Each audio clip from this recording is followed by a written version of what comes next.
कहली पत्नी कोन भाव में कि रेलिया बैरन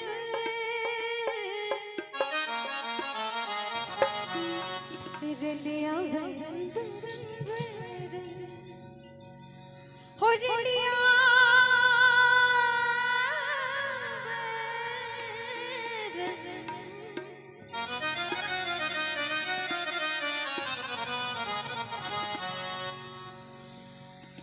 अब रेलिया कैसे बैरन हो गई कुछ पता नहीं, लेकिन बैरन है।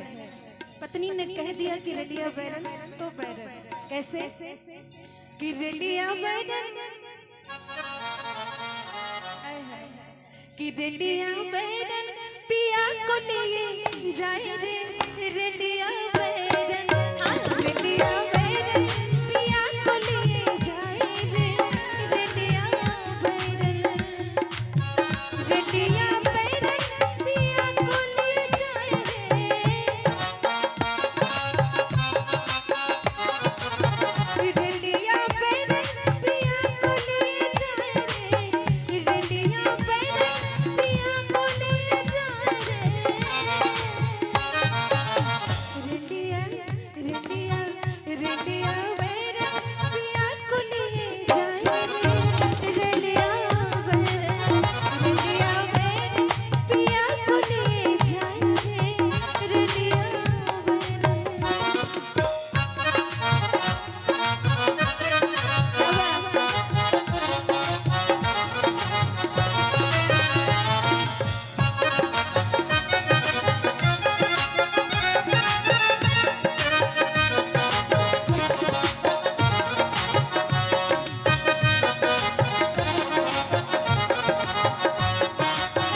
पत्नी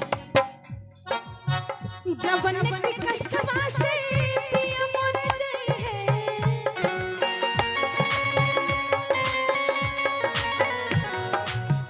आगे जौने कसवा से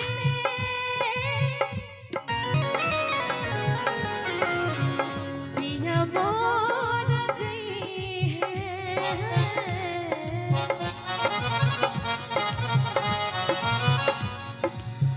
जबने कसवा से जबने कसवा से पिया मोर जाई है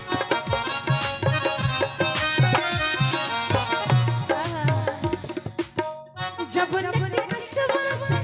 पिया मोर जाई है जबने कसवा से पिया मोर जाई है कहे लिखा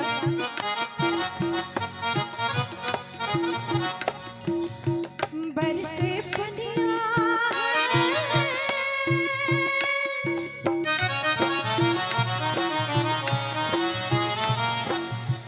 बरसे पनिया बरसे पनिया हो बरसे पनिया तिकस गली जाए रे बरसे पनिया तिकस गली जाए रे रेलिया बैरन बैरन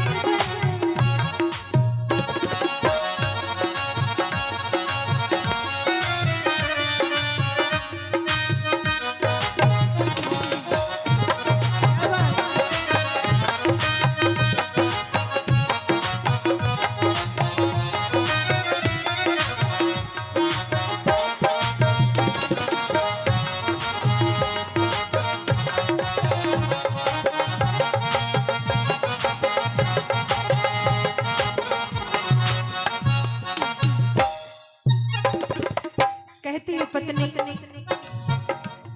अरे जौने सहरिया में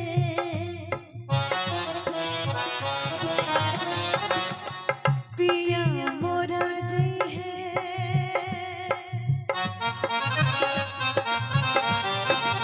ओ सैया मोरा जाई है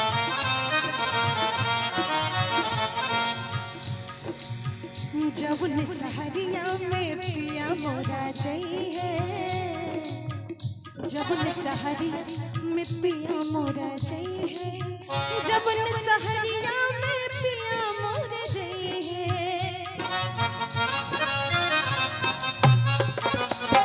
जब सहरिया में पिया मोर जई है।